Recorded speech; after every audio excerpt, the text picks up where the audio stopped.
Assalamualaikum warahmatullahi wabarakatuh. Pada kesempatan kali ini kami dari kelompok 3 ya, mata kuliah pemasaran internasional, program studi manajemen, Fakultas Sosial Ekonomi dan Humaniora, Universitas Nahdlatul Ulama Purwokerto, yang diampu oleh Ibu Anjar Safitri, SPD MSc, akan menyampaikan materi dengan topik pemasaran global dan internet ya. Namun sebelum itu, saya akan memperkenalkan anggotanya terlebih dahulu. Itu ada saya sendiri, Ningrum Indriantari, dengan NIM 2019 020801. Yang kedua ada Denisa Putri dengan NIM 2019 020819. Yang ketiga ada Elisa Kotrunada Asidik ya dengan NIM 2019 020850. Lalu yang keempat ada Ilhamuddin Suhdi dengan NIM 2019 020864, dan yang terakhir ada Adia Rahma Agusti dengan NIM 2019 020865. Baiklah teman-teman semua, untuk mempersingkat waktu langsung saja kita memasuki pokok bahasan yang pertama yang akan disampaikan oleh saya sendiri juga ya. Ini tentang pengertian daripada pemasaran global itu sendiri ya, dan secara sederhana pemasaran global itu adalah suatu strategi pemasaran yang dilakukan dan diikuti oleh banyak negara di dunia ya. Jadi pemasaran global ini merupakan kegiatan ekonomi ya, yaitu diantaranya itu jual beli produk ataupun jasa dalam pasar internasional dan yang dilakukan oleh masyarakat di seluruh dunia ya. Jadi pemasaran global itu merupakan sebuah proses juga ya untuk memfokuskan adanya sumber daya manusia, kemudian aset, uang, kemudian ada juga tujuan daripada suatu organisasi agar mendapatkan kesempatan dan untuk menanggapi ancaman di pasar global. Dan dari pengertian tersebut, kita itu bisa menyimpulkan ya bahwa pemasaran global itu sesuatu yang memang penting dan tidak bisa kita hindari karena merupakan tuntunan daripada perkembangan zaman dan juga pola bisnis masyarakat di dunia. Dan uh, kita ketahui sebagai contohnya pemasaran ya, internasional yang sudah dilakukan pada perusahaan di Indonesia, itu bisa contohnya itu pada PT ya. Ini kan PT Indofood itu memang PT yang lebih fokus untuk memproduksi uh, stok mie instan ya, yang memang memiliki ciri khas itu rempah Indonesia. Dan PT Indofood ini negara-negara yang mereka targetkan sebagai pemasaran internasional itu ada di antaranya Amerika Serikat, lalu ada Australia, ada juga Malaysia, dan ada Belanda juga ya. Kemudian, eh, pokok pembahasan yang kedua itu masih sama tentang pengertian dari pemasaran global ya, namun berdasarkan dari para ahli ya. Itu yang pertama ada dari Philip Klotter dan Kevin Keller ya, bahwa menurut mereka pemasaran global itu suatu upaya dalam mengutamakan seluruh sumber daya, yaitu SDM ya, kemudian aset fisik atau modal, dan berbagai tujuan perusahaan lainnya demi menindaklanjuti ancaman pasar global dan untuk meraih potensi yang sama di pasar global. Yang kedua itu menurut Wikipedia ya, yang mana dilansir juga dari laman Wikipedia bahwa pemasaran global itu adalah suatu teknik pemasaran yang berskala internasional ya, dan peluang pasar di dalamnya itu akan selalu terbuka untuk semua pengusaha termasuk di pasar ekspor produk ya, dan para pengusaha itu harus memiliki kreativitas dan inovasi dalam mengembangkan pasarnya masing-masing ya. Jadi seorang pelaku usaha yang kuat dan tangguh itu pasti tidak akan mudah ataupun tidak akan mudah tumbang ya, maksudnya, ataupun putus asa saat ada tantangan bisnis yang memang berat ya. Jadi bagi para pelaku usaha, tantangan dan kesulitan itu merupakan sebuah cambuk ya yang memang digunakan untuk menambah semangat. Seharusnya itu seperti itu. Dengan itu, maka usaha atau bisnis yang dijalankan akan semakin maju dan berkembang. Dan karakter seperti itu saat ini itu memang sebenarnya sudah banyak yang melekat pada pelaku usaha yang ada di Indonesia khususnya ya. Namun, pemasaran internasional juga memiliki tujuan ya, yang memang salah satunya itu untuk memperluas penjualan produk. Jadi diharapkan dari adanya pemasaran internasional itu, produk yang, kita jual itu bisa diperluas lagi sampai ke, mancanegara, seperti itu. Dan, eee, untuk sistem perdagangannya pun juga antar negara itu memang tidak sama ya, dan perbedaan ini memang dapat ditimbulkan oleh adanya perbedaan tarif ataupun non-tarif ya, kemudian ada kuota, pengendalian nilai tukar, ataupun juga, dari adanya reaksi atas kebijakan internasional. Karena memang pemasaran internasional itu kan pasti ada syarat-syaratnya untuk memasuki ya, dunia pasar, global itu. Dan strategi untuk memasuki pasar internasional juga ini bisa dengan ekspor ya, ataupun juga, dengan joint venture lah ini. Lah joint venture ini, sama saja, misal kita itu bergabung dengan perusahaan-perusahaan asing. Nah mungkin dari saya itu ya, yang disampaikan. Perkenalkan, nama saya Elisa Kotrunada dengan NIM 2019 020850. Langsung saja ke manfaat pemasaran global, yaitu yang pertama, meningkatkan kompetensi para pelaku usaha, kedua, bertahan hidup, ketiga, kualitas produk yang lebih baik, keempat, kualitas produk yang lebih baik meningkatkan, kelima, pertumbuhan ekonomi, keenam, meningkatkan selera masyarakat, tujuh, faktor-faktor pendorong pemasaran global, 8. Perbaikan komunikasi dan transportasi, 9. Ada kualitas, 10. Teknologi, 11. Biaya pengembangan produk, 12. Perjanjian ekonomi regional, dan yang terakhir ada pertumbuhan ekonomi dunia. Selanjutnya ada contoh pemasaran global. Yang pertama itu Microsoft yang sudah menjual produknya hampir ke semua negara di dunia. Yang kedua ada Samsung yang memasarkan produk elektronik seperti televisi, mesin cuci, dan lain sebagainya ke banyak negara. Yang ketiga ada Indofood yang sudah mengekspor produk mereka yaitu Indomie ke beberapa negara. Dan yang keempat ada perusahaan Jepang dan Cina yang banyak menjual produk sayuran dan buah-buahan ke negara Asia dan sekitarnya. Dan yang terakhir ada kerajinan tangan dari Indonesia yang sudah dipasarkan ke negara-negara Eropa. Selanjutnya akan disampaikan oleh Mas Ilham. Selanjutnya saya Ilhamuddin Suti akan menjelaskan tentang pengertian internet. Persaingan global menjadi semakin menarik ketika muncul e-bisnis atau berbisnis melalui elektronik, terutama internet. Konon katanya e-bisnis ini mendorong terciptanya rantai nilai yang semakin efisien. Contohnya telepon. Telepon dapat membantu dalam mempercepat dan mempermudah pesanan, terutama dalam hubungan pemasok penjual atau penjual pembeli. Karena semua orang yang ada di seluruh dunia sudah mempunyai banyak telepon. Ada yang lebih dari satu, ada yang punya satu. Telepon ini bisa melakukannya untuk memperjualbelikan barang dagangan dari suatu konsumen atau dari suatu perusahaan dan sebaliknya. Internet adalah sebuah sistem komunikasi global yang menghubungkan komputer-komputer dan jaringan-jaringan komputer di seluruh dunia.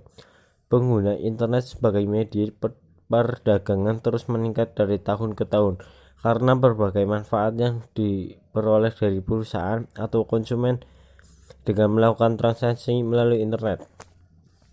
Dengan internet kita ini melakukan segala hal dipermudah, karena dengan internet ini semuanya akan lebih cepat, terutama pada perdagangan yang ada di dunia ini. Dengan internet bisa saling memperluaskan jaringannya. Kemudian manfaat yang diperoleh oleh perusahaan dan konsumen dengan transaksi melalui internet. Yang pertama, meningkatkan pendapatan dengan menggunakan online channel yang biayanya lebih murah. Dengan online channel ini kita bisa memperluas jaringannya tanpa bertemu, maka dari itu biayanya lebih murah. Mengurangi biaya-biaya yang berhubungan dengan kertas ataupun penyuratan seperti biaya penyuratan, percetakan, dan lain sebagainya. Semua itu tidak ada karena dengan biaya ini lebih murah karena lebih instan karena tidak ada penyuratan maupun percetakan lainnya. Kemudian mempercepat pelayanan ke pelanggan dan pelayanan lebih responsif. Pelayanan kepada pelanggan ini lebih cepat diatur oleh sistem internet tersebut. Maka dari itu perusahaan atau produsen akan mengirimnya lebih cepat, mengurangi keterlambatan dengan transfer elektronik atau pembayaran yang tepat waktu dan dapat langsung dicek. Ketika ada transfer, kita mungkin ada buktinya, langsung ada bukti tanpa ada menunggunya bahwa ini penipuan atau tidak. Semuanya akan ada dicek atau mutasinya. Kemudian transaksi tanpa melakukan tatap muka langsung dan dapat dilakukan di mana saja. Artinya bisa ditransaksi di luar kota, luar daerah atau luar negeri tanpa menemuinya, bisa melakukan internet. Transfer akan lebih mudah dan lebih cepat. Kemudian implementasi e-commerce pada dunia industri yang penerapannya semakin lama semakin luas, tidak hanya mengubah suasana kompetisi menjadi semakin dinamis dan global, namun telah membentuk suatu masyarakat tersendiri yang dinamakan electronic business community atau komunitas ini memanfaatkan cyberspace sebagai tempat bertemu, berkomunikasi dan koordinasi secara intens, memanfaatkan media infrastruktur telekomunikasi dan teknologi informasi dalam menjalankan kegiatan sehari-hari. Perlu diketahui juga bahwa aplikasi dari e-commerce meliputi pekerjaan, pelayanan, bidang saham, asuransi, pemasaran, dan periklanan online lainnya. Kemudian e-commerce atau electronic commerce adalah istilah yang dipakai untuk berbagai jenis transaksi bisnis yang melibatkan transfer informasi melalui internet. Berbeda dengan transaksi perdagangan biasa, transaksi e-commerce memiliki beberapa karakteristik yang sangat khusus, yaitu yang pertama, transaksi tanpa batas. Transaksi tanpa batas ini dengan internet, pengusaha kecil dan menengah dapat memasarkan produknya secara internasional cukup dengan membuat situs web atau memasang iklan-iklan di situs internet tanpa batas waktu. Dan tentu saja pelanggan dari seluruh dunia dapat mengakses situs tersebut dan melakukan transaksi secara online. Kemudian transaksi anonim. Transaksi anonim di sini penjual atau pembeli dalam transaksi melalui internet tidak harus bertatap muka satu sama lain. Penjual tidak perlu memamerkan nama dari pembeli sepanjang mengenai pembayarannya yang telah diotorisasi oleh penyedia sistem pembayaran yang telah ditentukan. Kemudian produk digital dan non-digital. Produk-produk digital seperti software komputer, musik, dan produk lain yang bersifat digital dapat dipasarkan melalui internet dengan mendownload secara elektronik, dan perkembangannya objek yang ditawarkan melalui internet juga meliputi barang kebutuhan hidup lainnya. Kemudian yang terakhir, produk karyawan tak berwujud. Produk karyawan tak berwujud ini banyak perusahaan yang bergerak di bidang e-commerce dalam menawarkan barang tak berwujud seperti data, software, dan ide-ide yang dijual melalui internet. Ide-ide di sini contohnya adalah ide editing atau pembuatan animasi. Maka dari itu ide ini tak terwujud yang adanya di bidang software gitu. Terima kasih. Selanjutnya, ada hambatan struktur dalam pasar global yang akan disampaikan oleh saya sendiri, Denisa Putri, NIM 2019 0208 019. Nah, di sini ada masalah utama dalam e-commerce, yaitu ada 3. Yang pertama ada kesiapan infrastruktur, adanya trust, dan juga kesiapan implementasi secara global. Di sini juga ada kekuatan yang menghambat, ada perbedaan pasar, sejarah, budaya organisasi, serta kendali nasional atau hambatan untuk masuk ke suatu negara. Kendala pemanfaatan e-commerce di pasar global itu ada bandwidth suara, data, image, dan juga video, konfigurasi jaringan, keamanan, aksesibilitas, harga jasa dan alat akses internet, kendala politik dan hukum, kurangnya minat atau persepsi kegunaan, serta juga ada demografi. Penggunaan internet untuk memahami konsumen global.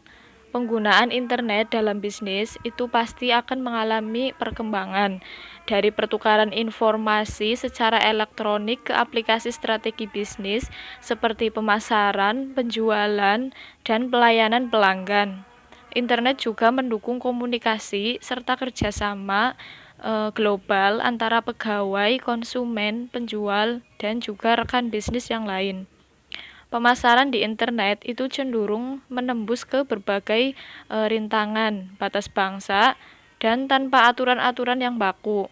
Sedangkan pemasaran konvensional itu barang mengalir dalam partai-partai besar melalui pelabuhan laut dan juga memakai kontainer, distributor, lembaga penjamin, importir, dan juga lembaga bank.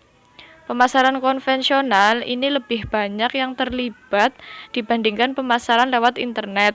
Pemasaran di internet itu sama dengan direct marketing, di mana konsumen itu saling berhubungan. Keuntungan kompetitif dan cyberspace. Apa sih keunggulan kompetitif itu? Keunggulan kompetitif adalah kemampuan perusahaan untuk memiliki kinerja yang jauh lebih tinggi dan unggul dibandingkan kompetitor dalam industri sejenis, melalui karakteristik serta juga sumber daya yang dikelola secara maksimal. Nah, suatu perusahaan itu dikatakan memiliki keunggulan jika mempunyai karakteristik seperti kompetensi khusus, misalnya memiliki mutu yang baik, mempunyai saluran distribusi yang lebih lancar, serta juga penyerahan produk yang lebih cepat dan memiliki merek produk yang terkenal. Ya, yang selanjutnya yaitu manfaat keunggulan kompetitif. Adapun beberapa hal yang menjadi manfaat keunggulan kompetitif antara lain, yang pertama, membuat suatu perusahaan dapat merebut dan mempertahankan posisinya sebagai market leader. Manfaat yang kedua yaitu dapat mendukung kesuksesan suatu perusahaan dalam jangka waktu yang lama karena sifat keunggulan kompetitif tidak mudah ditiru. Yang ketiga, merupakan salah satu cara mengelola bisnis UKM agar sukses. Yang keempat, yaitu dapat meningkatkan kinerja perusahaan dengan menempatkan strategi-strategi generik ke dalam praktik. Dan yang manfaat yang terakhir yaitu dapat menciptakan produk yang benar-benar dibutuhkan oleh konsumen. Slide selanjutnya yaitu dalam mengimplementasikan konsep e-business, terlihat jelas bahwa meraih keunggulan kompetitif atau competitive advantage jauh lebih mudah dibandingkan mempertahankannya.